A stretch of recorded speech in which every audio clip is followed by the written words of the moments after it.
Hi everybody, welcome to this week's episode of the Book Chain Project. I'm KL Kettle, and this week Jamie Russell, author of SKYWAKE Invasion, is going to be talking to Michael Mann, whose debut Ghostcloud came out this year.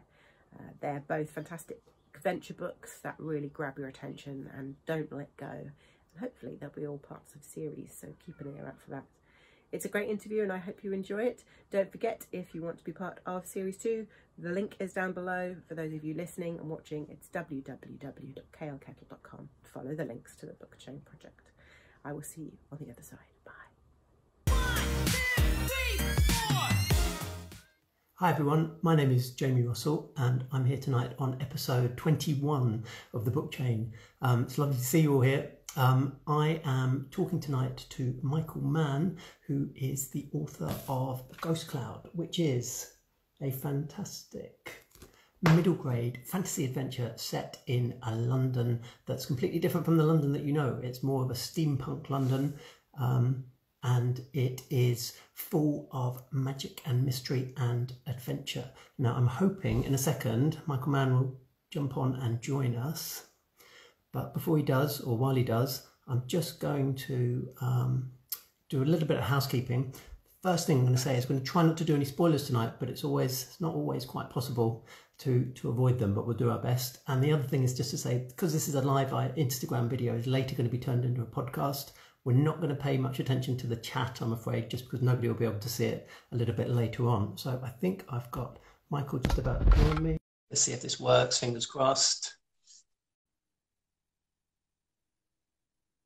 Is he coming? Hello. Hello. Hi, Michael. Great to see you. Yeah, good to see you too. How are you doing tonight?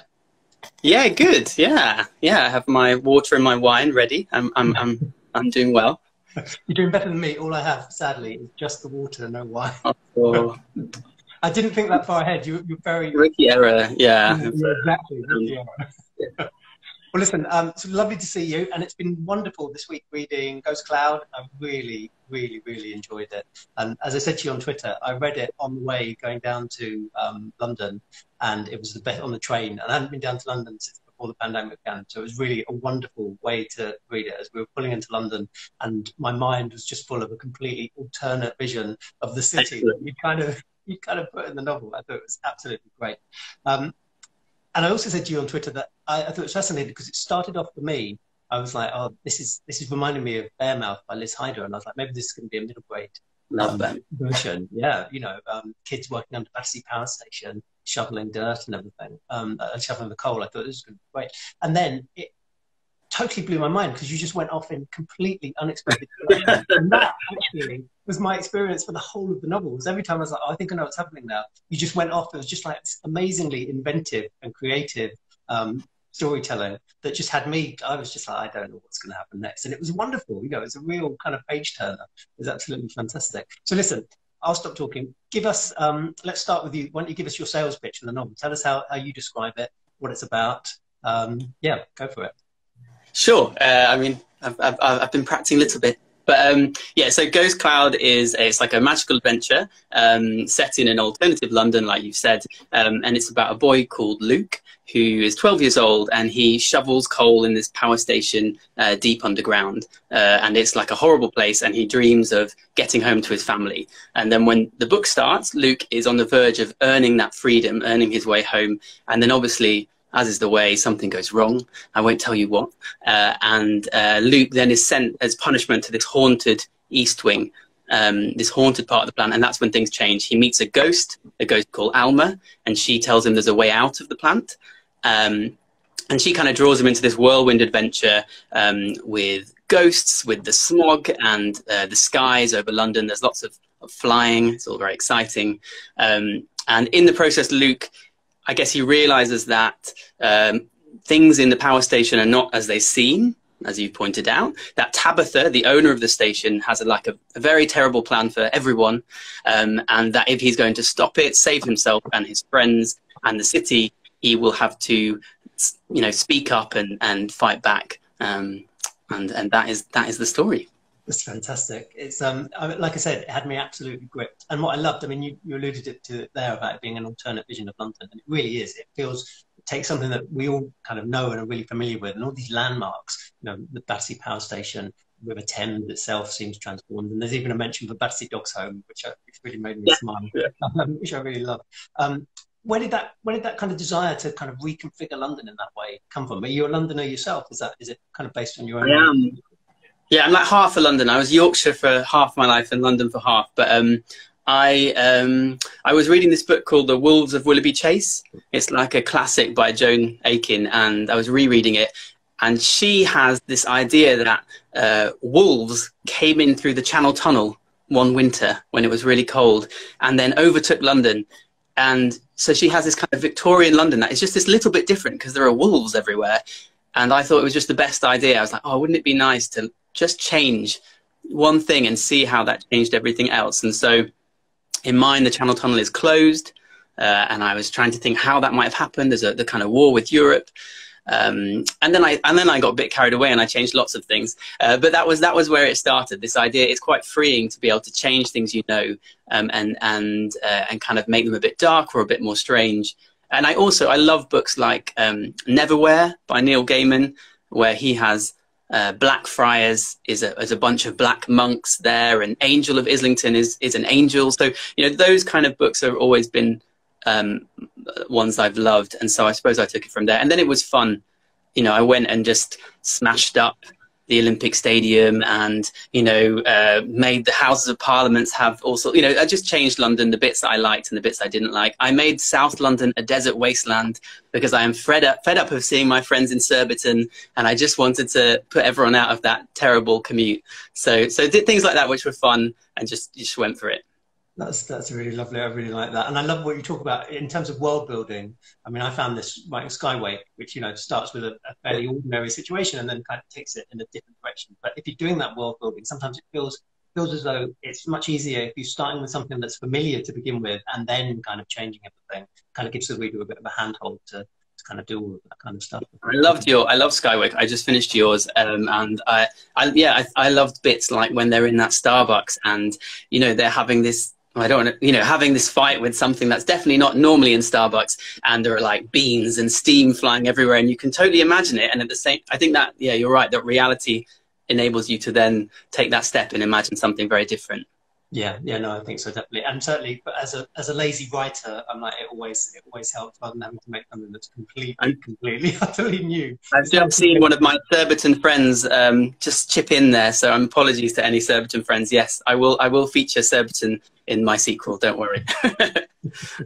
Good stuff. Well, tell me a little bit about the characters, because I really loved. I thought Luke Sharma-Smith was a fantastic lead, and it's really, the heart of the story is about, I guess, kind of finding courage, isn't it? It's really about kind of stepping up, and finding yourself in a terribly dangerous situation, and kind of finding the courage to do something about it. And he really grows in a fascinating way. And you mentioned Alma, the ghost girl, who I really loved. I mean, she has a kind of slightly nosy, inquisitive kind of side to her, and also serves as a wonderful guide for Luke in terms of bringing him into the strange world and the world of ghosts and everything else. So, I mean, did those characters come to you kind of fully formed? Were you already, was it the setting first, the characters, or did the characters kind of slowly evolve out of everything else you were thinking of? No, it's a good question.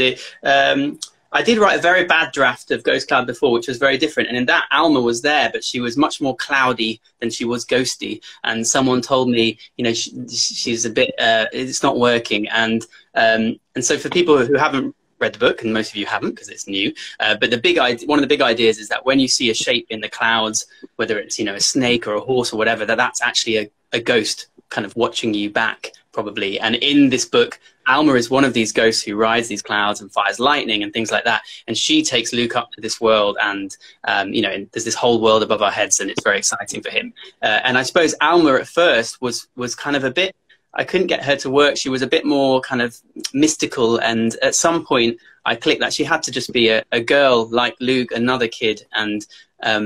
And once I'd cracked that, and I had Luke and her arguing, because she tries to boss Luke around quite a lot, she kind of came pretty fully formed in this one scene where they're in the pipes talking, and she's really fun to write because she's sort of sassy and says it how it is, and can do all sorts of amazing things. Luke, Luke is more of Luke was probably the same throughout, but he did grow. Like, he's a bit of a warrior, he's a bit of a hard worker, he's a bit like me at times, but then he does, unlike me, probably get very brave and do very dangerous things towards the end, which I would love to do.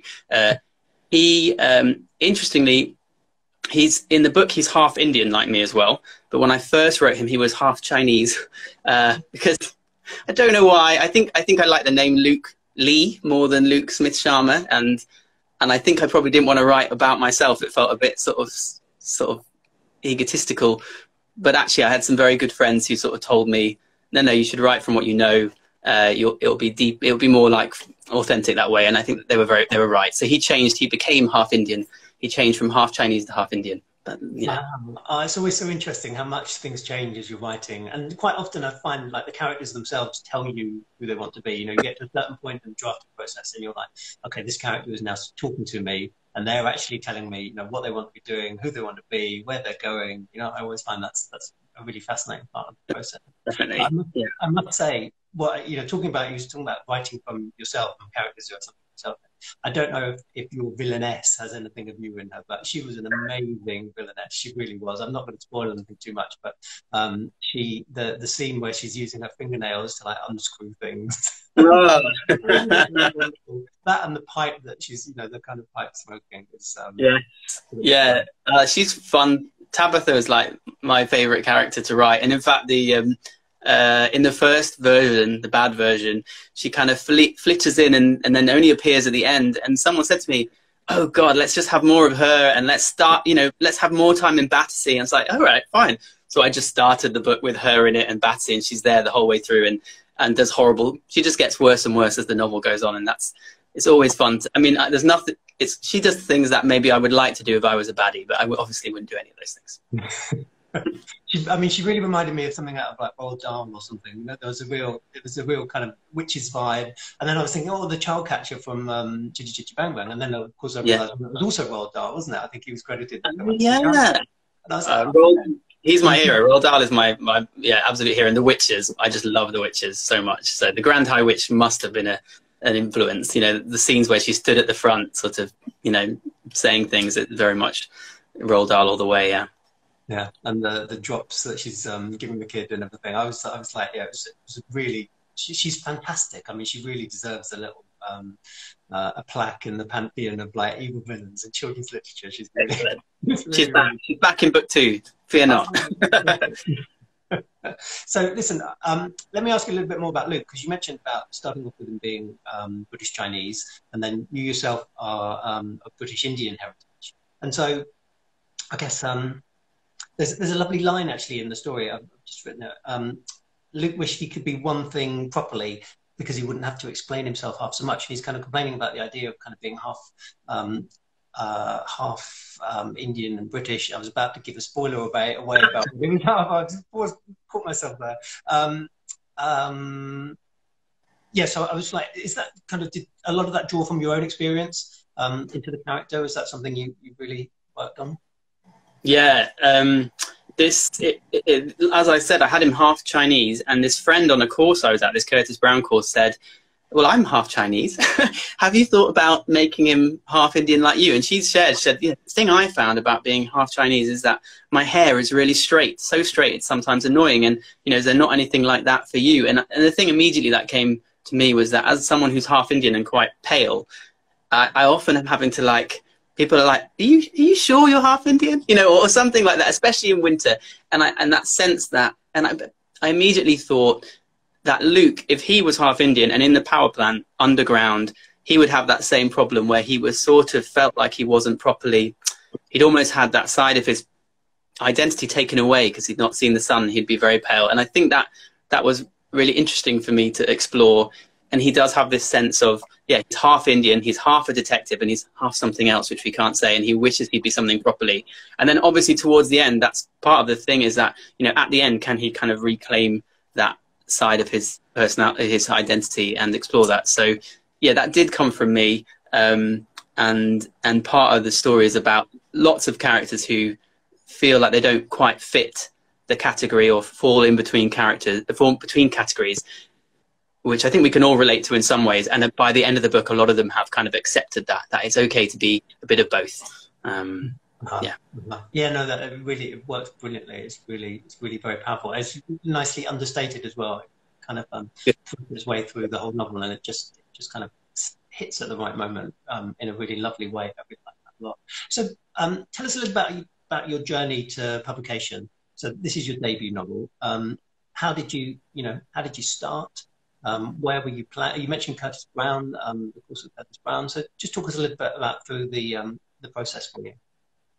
Yeah, I think when I was little, it's on my bio because the publishers like it, but I wrote a poem about potatoes. That was my first writing success, and I won £10, and I got to shake hands with a big potato. So that was my first taste of writing, and it put me off probably because it was so embarrassing. But I think I always, from when I was younger, I loved Roald Dahl and I loved writing, and that was kind of something I was interested in, but I never thought it was a real job.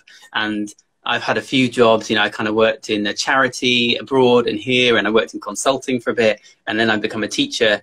And I suppose I'd written off the writing idea, and then I started doing some courses, and just bit by bit I started enjoying it again.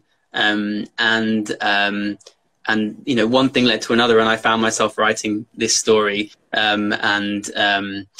And essentially I'd written a bad draft of Ghostcloud, and I knew it wasn't working. And I met some lady at SCBWI, which is a kind of Society of Children's Books and Illustrators. And she told me that she'd written 4 novels, and only on her 4th one was she published. And it was really helpful for me. It just took the pressure off. And she said, you just got to write to enjoy it. And for me, that was the kind of key thing. Write, enjoy it. It may never get published, and then just keep going. And if it gets published, it's a bonus. And so that was the thing for me. And the actual publishing journey, essentially, I'd written this bad draft. I was very lucky that I had this baby that when I had parental leave, and she slept through the night I got the second half, and I don't want to say that was anything to do with me, because I don't want anyone who's got a baby who doesn't sleep. We were very lucky. And essentially in that parental leave, we did this Curtis Brown course, which was remote, and the novel really came on a lot there. I wrote like in her naps and in the night. And then eventually over lockdown, I got an agent and a publishing deal with Hachette. It all happened quite quick. That's a very slightly disorganized answer, but it took a long time. I was writing from start to finish, probably 4 years on and off, because teaching, I never had any time. I would write in the half terms and the holidays. And I actually was really also helpful. A couple of competitions just before I got my agent. I was a runner-up I was like a long listed for the Bath one, the SCBWI Undiscovered Voices, and the London Writers Award. I was a kind of winner or a shortlisted, and they were really helpful for me and letting me know it was ready to send off to agents. And then I signed with Curtis Brown for an agent with Steph Thwaites and Hachette as my publisher.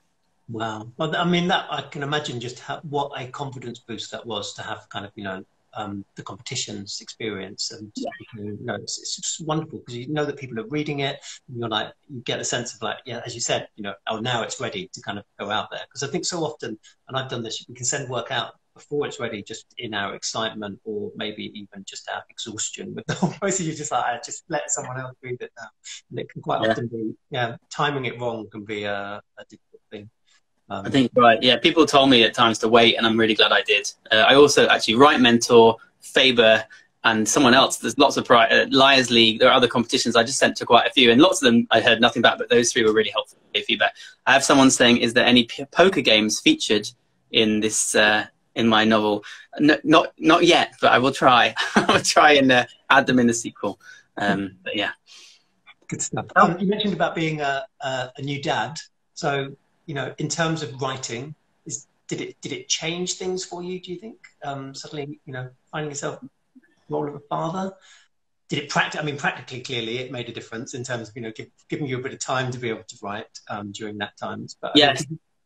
I'd love to know what your take on it. I mean, my take on it, the parental leave was really wonderful because it was super intense, but I did have these windows when she slept at night and the day to write.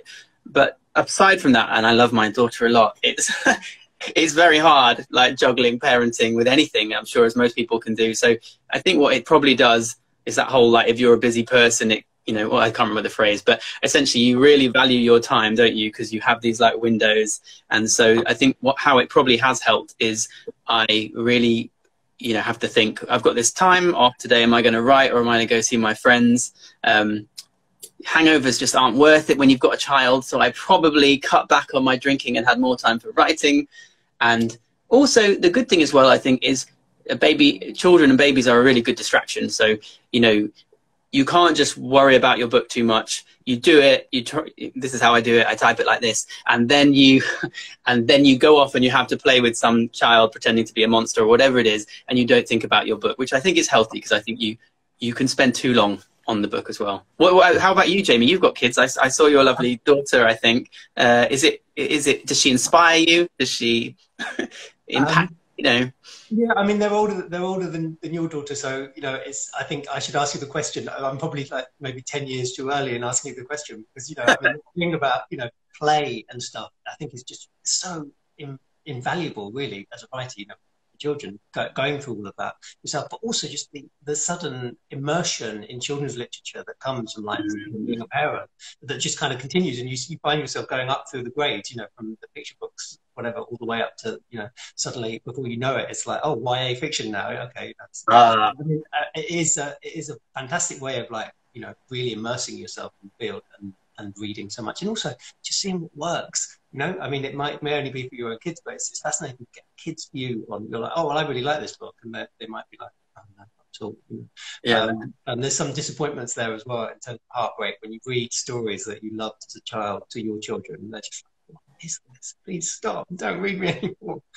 I totally know what you mean. Like, I had that though from a teaching point of view, like, because I was teaching 9-year-olds and 10-year-olds, and I would be like, I love Tom's Midnight Garden, you know, like, it's a beautiful, beautiful book. And then I would read it to the kids in the class, and they couldn't follow it for some reason. Maybe I was reading it badly, but, you know, they didn't like it as much as I did. And then there were certain books like Varjak Paul, or ones that had a real page-turny kind of vibe to them, where the kids really loved it and wanted to hear more every time I read. So I totally, I'm looking forward to when my toddler is able to read older kids' books. So, but I do like picture books. The picture books are pretty good, actually. It's that bit after the picture books that I'm not sure about, those chapter books. I'm not convinced that they look good. But yeah, there are some weird moments where you realise there's kind of little gaps in the kind of connective tissue of the market, where you're like, oh, actually, yeah. And it also depends on kind of what kind of a reader your child is as well, and just finding the right books that kind of fit those moments can sometimes be really tricky. You mentioned Tom's Midnight Garden. I remember my youngest actually just being, oh, we're reading this book at school, and I really hate it. And I'm like, what is it? Oh, like, no, I know, such a good book, but oh well, they don't like it anymore. So, I mean, being a teacher, I mean, it's similar to the being a dad question, actually. You know, I mean, do you find that being a teacher kind of gives you a source of material to kind of work with? There was something lovely in the book about one character, some of the secondary characters, Robbie and Jess, and Robbie doesn't really like Jess, and he says, oh, you know, she's a bit like broccoli. It's like, it's fine to eat on one day, but you wouldn't want to have it every day. And I was like, it's a great line. I was like, it just sounded so kind of like the thing I've heard kids say myself. And I just wondered, you know, as a teacher, do you find that you've got a kind of reservoir of stuff that you can tap into as a children's author? Yeah, you know, it's interesting you mentioned the broccoli line, because that is one that came directly from a kid I taught. She wrote this whole story about broccoli and how horrible it was, and how it was kind of a dystopian future with broccoli. And I loved it so much, I put it on my bookshelf. We had like a bookshelf in class which was for our stories along with the real novels. And then I was like, oh, Juno, I need to find a way of squeezing a broccoli joke into my book. And so that is credit to Juno. She's a brilliant writer. So yeah, so sometimes they would give you ideas, and there are some kids who you hear that how they speak and you're like, oh, I just love that, and you channel it. And then the other thing I think is seeing what they read and finish. For me, it's so important that kids finish the book, and almost the most important thing. So I really made Ghostcloud very pacey and a bit of a page turner, because that was really important as a teacher for me. And then finally, like reading aloud at the end of the day for kids, you really get a sense of like, they like sound. They like the sound of words and the rhythm of it. And so for me, I like quite wanted a book that read aloud nicely. So yeah, I think being a teacher really helped. That's brilliant. No, I'm always really envious actually of people who teach kids, just from a writer's point of view, because I know with my own kids, pick up so many like slang expressions or just simple, just basic expressions that they come up with. That I would never have thought to describe something like that, but it's great. So they invariably seem to be jotting something down. You have no problem, Jamie. I just read your book. Like, my kids would absolutely love your book, so I'm really excited. All they talk about is like Among Us and Fortnite. So you know, you don't need to be a teacher. It turns out your book will be. They will love it. Just need to be well versed in video games. That's great. Well, listen, talk to me a little bit about writing process, because I saw an interview with you where you said that you use Excel as part of your writing process, and I was just like, that was a tool that was new to me, and I'm really interested in how that works. You know, I've gone through Word and Scrivener and everything else, but I was like, Excel, this is a new one. Tell me a bit about it, and maybe let me know if you're a pantser or a plotter. That's my other question. That's kind of part of the same thing. Yes, I think I use Excel to like mask my huge disorganization. I'm definitely a pantser, like flying by the seat of my pants. Although I read an interview with, is it Game of Thrones? I've forgotten his name now. Anyway, he said that you're not pantsers, he's a gardener. He like plants seeds, you know, and then he sees which ones grow. So that's what I'm going to go for. I'm a gardener. And I use Excel I like make a list of the chapters, and then as I go, I write down how many words are in them, so I can easily total how many words I've got in total, and it makes me feel satisfied. And I sometimes color code chapters depending on how rubbish they are or good they are. So I've got a few green chapters, a few red chapters, and I use it to like list all the things I need to fix. I probably could do it in Word or on a piece of paper or in Scrivener, but somehow it makes me feel more organized to do it in Excel. And I don't know how to use Scrivener. I've used Excel a lot for like in jobs. So it's probably more a kind of trying to convince myself I'm organized than an actual tool I would recommend. You sound as though you might be a bit of a word count freak, like I am. I mean, I really want to know how long each chapter is, and also, you know, how far it is to the midpoint and everything. I think for me, it seems really important that, you know, you don't have, if you want to get that page turning thing, it really does come down to number of words is actually really important. And if you have a really long chapter, then you kind of sometimes need to go, for me, I always find if it's too long, the chapter is too much longer than everything else, probably means there's something in there that shouldn't be in there. And that's been a real eye-opener to me. Do you have the same thing with word count? Are you very kind of obsessive over it? Or? No, yeah, I feel, and you can feel it in your book because it was so pacey, and like the action and yeah, it works so well in your book. And where you cut in the kind of flashback scenes and the action scenes, I think that is also a really good thing you can see when you've got a word count, like how many words am I doing for this and that. So yeah, for me, I do look at the word count. When you're drafting, I think it's really nice to help me feel like I'm making progress. You know, I know I would need to target 50, 60,000 words at the end. So am I on my way? Am I going forward? And it stops me endlessly editing my early chapters. So like I have to keep the total go up.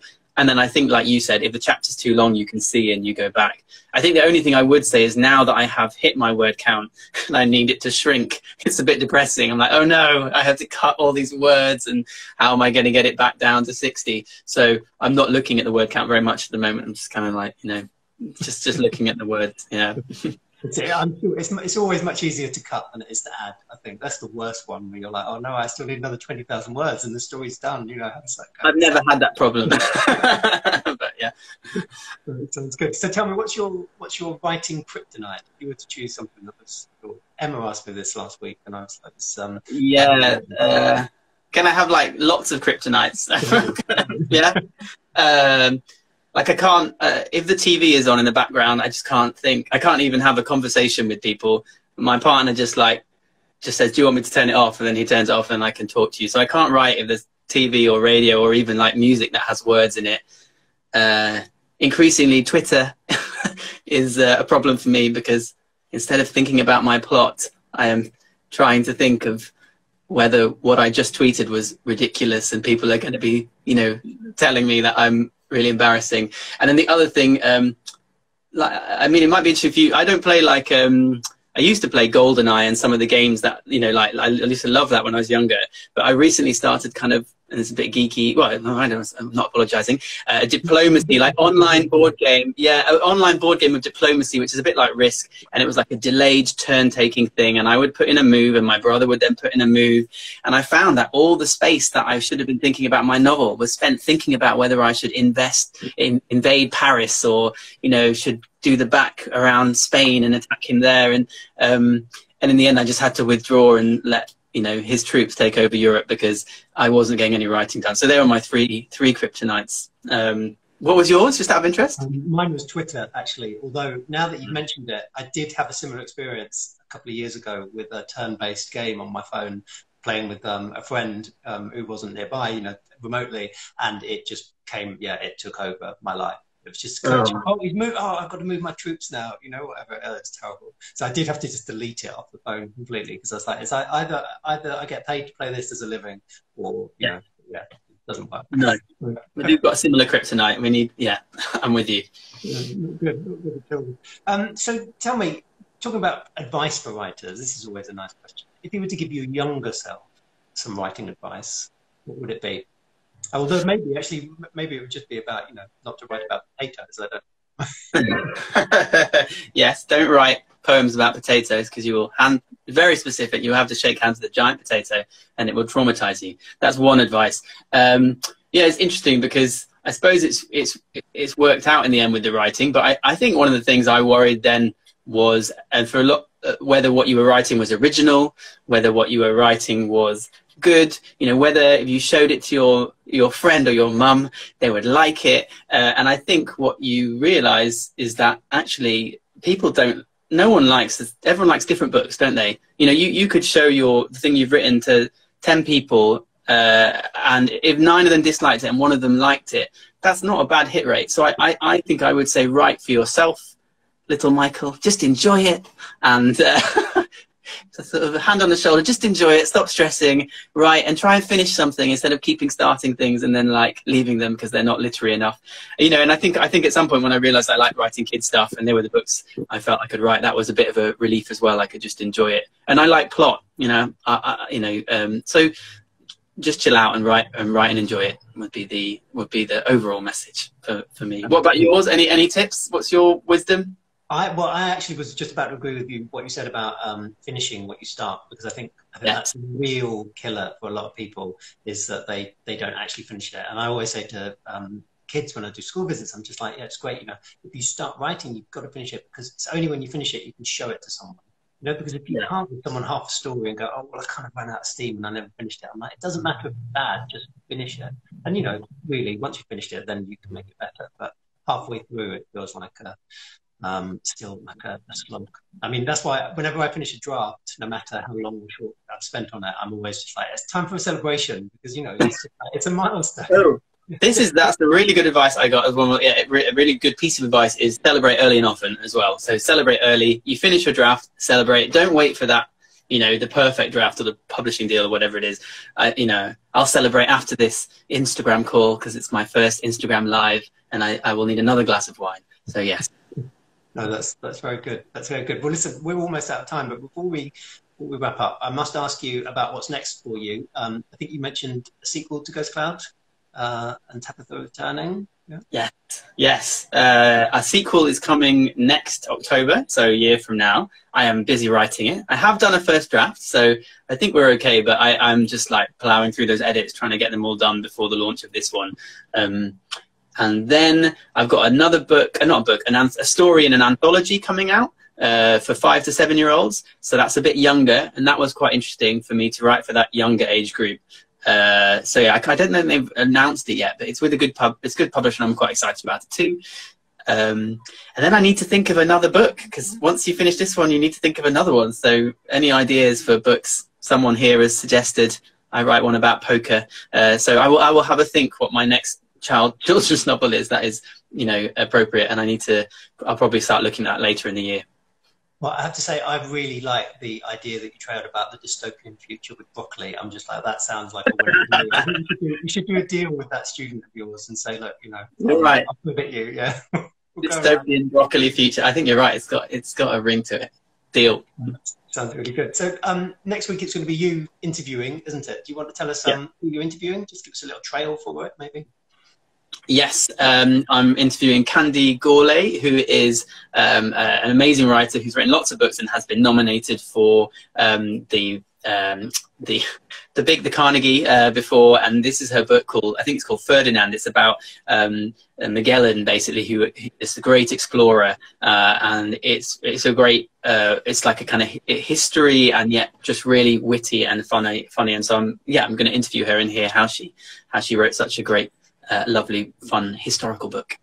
Fantastic. Well, I'll definitely be looking forward to that. I'm going to tune in. Well, listen, Michael, it's been wonderful talking to you this evening. Really appreciate you coming on. I absolutely loved Ghostcloud. I thought it was great fun. Thank you. It kept me, I didn't know what was going to happen next. It was a fantastic reading experience. It really was. So with that, I'm going to wrap us up and say goodnight to everyone. Thank you, everyone, for joining us, and see you next week. See you next week. Bye. As a writer, what would you choose as your mascot stroke avatar stroke spirit animal? Oh, I love monkeys. So I would have, a Mrs. Coulter kind of monkey, but a nice one, not an evil one, to sit with me and share bananas and things like that. I like that. I always think, I wondered about that for mine because Emma was saying, what did Emma have? I think she had something like a sloth or something. And she said, oh, what would mine be? And I was like, well, I said mine would be a snail, because that's how I feel most of the time when I'm writing, going really slowly and leaving a kind of trail of destruction behind me in terms of what I'm producing. But I do like the idea of monkeys. I like the idea that if you had enough of them, you could just put them at the keyboards, and one of them might between them. Maybe a monkey cloud, like a kind of ghost cloud, kind of spirit animal as well. Oh yeah, that's really good. Maybe that can be in the sequel. Maybe Monkey Cloud. I like that. True. We'll try. Cut the word right. That's good. So next question: if you could only eat one meal and drink one drink for the rest of your life, what would they be? I would be eating mangoes. I just love mangoes. Really good mangoes. Possibly moussaka, because I just love moussaka too. So mangoes with moussaka on the side, and then I would be drinking pisco sours. I think very tropical, just because they're delicious. They're just I wouldn't obviously be able to drink too many. I would get dehydrated, but that's what I would go for. That sounds like a very good series of choices. I'm not even convinced that you had to think too long about what those ones would be. No. I just knew. I knew really, and I just felt a bit embarrassed about the pisco sour and the mango somehow. It's all good. So really important one. This one. Are you Marvel or DC? I'm actually DC, and it's because I grew up on the death of Superman comics and the breaking of the Batman. I had some friend who bought me those, and they rocked my world. And so, although the DC output since has not been as good, and I do love many a Marvel creation, my first love was DC. So. I like that. Mine too, actually, on this. I can remember where I was when I bought my first ever comic book in a newsagent in Scotland, where I was staying with my grandparents, and it was Green Lantern in about 1984, I think it was. And it's funny that you said about Superman and Batman, because the arc that I started reading at the very start was how Jordan quits being Green Lantern and basically gives it all up. And then another Green Lantern comes on the scene, and he's just kind of like, oh, what have I done? And really regrets it. And I think DC were great, weren't they, at doing that those kind of dark kind of storylines and taking the character to kind of places that you wouldn't expect a superhero necessarily to go. That was what I always loved about it. No, I agree. And the Joker, some of the Joker villain ones are really dark and fascinating too, aren't they? So I do think they go places, and Doomsday, the villain who breaks Superman. I am with you. I miss those. Yeah, it's just a shame, as you said, about the more recent output, but never mind. So another one, this is a question for the ages, isn't it, really? Bugs Bunny or Mickey Mouse? Oh, I mean, Bugs Bunny, it has to be, because Mickey Mouse didn't really feature much for me. He was very cute and was like a kind of, but more of a brand thing that appeared in Disney films. Whereas Bugs Bunny, he is part of my childhood. I remember him saying "What's up, Doc?" and and all his gang. So has to be Bugs Bunny. And I loved, I know it's not the same, but like Who Framed Roger Rabbit? Like, you know, that somehow pops into my head too. So I'm kind of, that's a second vote for Bugs Bunny. Going for the bunnies. No mice, only bunnies. Okay. No. And to wrap us up, what 3 books would you take with you to a desert island? I'm guessing these can be any books. They don't have to be children's books. Oh God. Children's books, I would take some like compendium of like Roald Dahl's stories that hopefully combine several of his books into one volume and to wangle my way in. And I love his short stories too. So that would be my children's book, Roald Dahl. And then I don't know why, just because it's an answer I've had before, I really love Anna Karenina by Tolstoy. Bit grand sounding, but I did just, when I read it, I was like, this is the best book I've ever read. And I'll just stand by that, because to pick another one, it's just amazing. It has like the whole of like human experience wrapped up in it in my mind. And then a third book, I would go for maybe another really long one, A Suitable Boy by Vikram Seth. It's really long and I loved every minute of it. I like these long books, so I will go for that. There you are. Fantastic. Those are 3 really strong choices. I like it. Yeah, that would definitely while away the time on any desert island. I wouldn't run out, and I could reread them. Exactly. It would keep me going. Very good. Fantastic. And I think that's us done, Michael. That's brilliant. Really, really lovely to talk to you this evening. And like I said, absolutely love the book. Thank you so much for sending me a copy. Really. And likewise, I didn't get to say it as much as I loved Skywake, and it was so exciting, and I think the arc is brilliant as well, with them just, you know, going off into space now. I can't wait. And it was such a good ending that was both kind of makes sense and like unexpected, and then like ups the stakes massively. So brilliant. Oh, thank you. I had this very Starship Trooper. I love Starship Troopers, and it's like it just was one of those films when I was like 15 that I was like, oh, and so I had a very Starship Troopers kind of moment when they landed and they were like, so yeah. Yeah, no, I loved that. I really love that movie actually, and it was something that I was really thinking about in the back of my head, along with do you know Live Die Repeat? No, I don't know. It's had another. They retitled it as well. Actually, it's a Tom Cruise movie with him and Emily Blunt. Emily Blunt, yes. Oh yeah, amazing. What did they call it? Edge of Tomorrow, I think they maybe retitled it as something like that. Yeah. That was another one that I was like, oh yeah, that's kind of percolating in the back of my brain as I'm writing this. So that was brilliant, that film. Yeah, I felt like I love that film actually. Yeah, that was very Starship Troopers too, wasn't it? Yeah. But I can't wait for Ghostcloud 2. I just think you've got such a fantastic world and just such marvelous characters. It's going to be great. When is it? Is it October? Is it a year later? It's October next year, basically, the hardback, and I will be trying to finish it in the next couple of months. Wow! Yeah, I know that feeling. Good luck. When's Skywake 2? How are you finding it? Skywake 2 is pretty much done. I think it's just line edits to go, which is really good. And I think that's coming out now in April. They seem to keep bringing it forward. So it was July, then it was May, now it seems to be April. So which I'm like, that's great, because it just seems really weird having all the books mapped out for so long into the future that I'm like, yeah, just bring them soon. It makes like, you know, it's very weird to think that I'll still be kind of, you know, doing publicity for Skywake in 2023. I'm just like, really? How's that possible? Really? You know, because the third one will be written this year as well. So it's just like, just a bit weird. But, I just committed to, well, not committed to, they were like, do you want a trilogy or a duology or whatever? You know, I was like, I think I don't want to commit to three because it's such a long time. And so I'm only doing, there's only 2 and that's it. But then I might then, I don't know, I think now I might then do like a separate, you know, not like a prequel or something in the same world, but separate. We'll see how it goes. Oh yeah, that would be really exciting actually, because there's so much to explore in the world that you've got. I'm sure you could find ways to kind of do a sideways move rather than it needing. The alternative is I have to actually make up a whole new world, which is like slightly terrifying at the moment. So that's hard. When you're immersed in one world, it's hard to kind of then start thinking about another one. Yeah. Hi everyone. I hope you really enjoyed that interview.